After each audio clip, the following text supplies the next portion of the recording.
Muddy waters are cleared best by leaving it alone. Does this saying resonate with your work practice as a trainer, facilitator, or leader of transformation, I should say by now? Well, for me, it does, because sometimes you can collaborate with people, with partners, or with stakeholders in the field, or even having a session that is not going really as you were hoping for. And the last thing that you would love to do is to make it even worse. So try to focus on what is going well.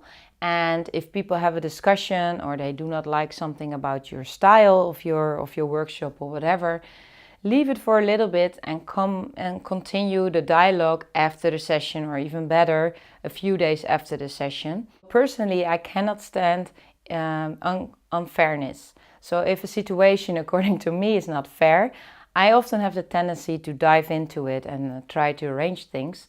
But of course, this is not always constructive.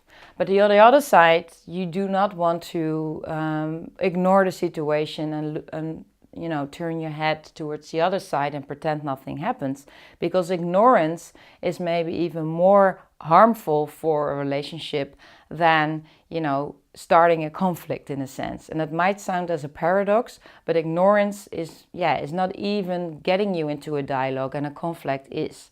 So I'm not inviting you to start conflicts, but I do invite you to start a dialogue on a different time and date when the conflict is not so emotional anymore for you, and share each other's perspectives.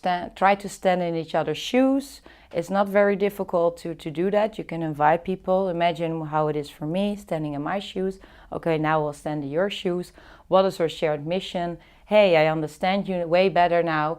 Maybe we agree to disagree, but what shall we do next? So this is a way to both show leadership and to be mature about it, and also to get to a next level in your cooperative relationship, or maybe even in your private relationship. Because if you can talk about these things that might irritate you or do not go well, you can already become more agile together, more resilient for maybe next uncertain situations that might occur in your work, during your workshop, etc. So I'm very curious, have you been in the situation with your participants that there was a conflict between participants, or between you participants, or maybe with your partners in your business? I'm very curious about it, and how did you solve it, in a sense? How did you get to this deeper meaning of understanding in order to move forward, and maybe even to extend or elaborate or improve your relationship with one and the other, and to generate innovation? I have one last case study for that. I remember I was providing a session last year for a big institute, and what I did wrong is that I postponed the lunch break because I felt really energetic. And after a while there came some complaints, people really want a lunch right now, etc. And after the workshop, I've sent, thank yous for this workshop, for participating in it. But I also sent a picture with an award that said celebrating mistakes, and apologies for that, me postponing the lunch, etc. And there were some people that were not really amused. The others didn't really respond. But there were also people that were like, yay, you're the perfect example of embracing the situation was maybe not the best.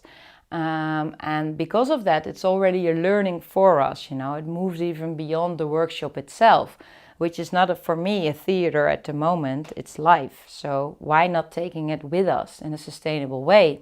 And even better, I got a new assignment because of that. I could co-design an entrepreneurship minor, which is called international entrepreneurship, and more specifically on entrepreneurial behavior. So because of me being vulnerable and embracing my mistake, instead of going into the conflict, that mistakes can be made and I'm only human, I just embraced it, and it already delivered me good quality relationships. And for people that do not want to go there and they start to play the blame game, that's fine. I do not think I can really cooperate with them anyways, or maybe not now. So for me that was a perfect lesson for always being open and humble towards yourself, and also to find a moment to acknowledge your mistakes and ask for understanding. So let us know if you have been in the same situation by writing a comment below. And I'm very curious because the best conversations happen after these videos.